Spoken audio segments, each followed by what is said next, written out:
यह घटना सुप्रसिद्ध भौतिक विज्ञानी आइंस्टीन के जीवन की है।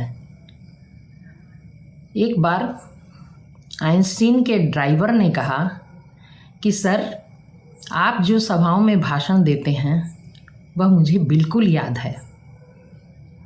आइंस्टीन बिल्कुल हैरान हो गए।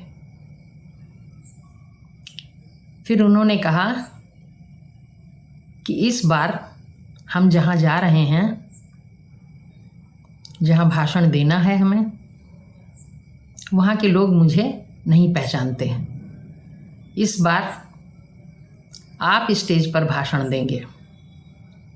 ड्राइवर आइंस्टीन की बात मान गया।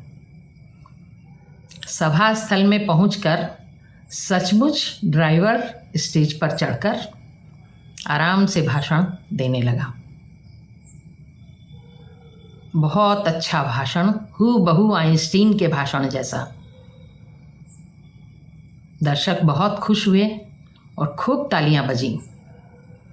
इसके बाद कुछ दर्शक आइंस्टीन को विदा देने के लिए उनकी गाड़ी की तरफ आए। इतने में ही दर्शकों में से एक प्रोफेसर ने पूछा, सर, क्या आप एक बात फिर से बताएंगे कि रिश्तेदार ने क्या कहा? तो इस बात को सुनकर असली आइंस्टीन की स्थिति खराब। सोचे अब तो ये फंस गया ड्राइवर। किंतु ड्राइवर ने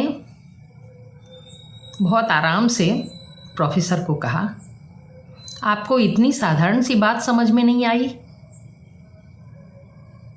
आप मेरे ड्राइवर से पूछ लें। उसने असली आइंस्टीन की तरफ इशारा कर दिया। ड्राइवर परेशानी से निकल चुका था। आइंस्टीन आश्वस्त हो चुके थे।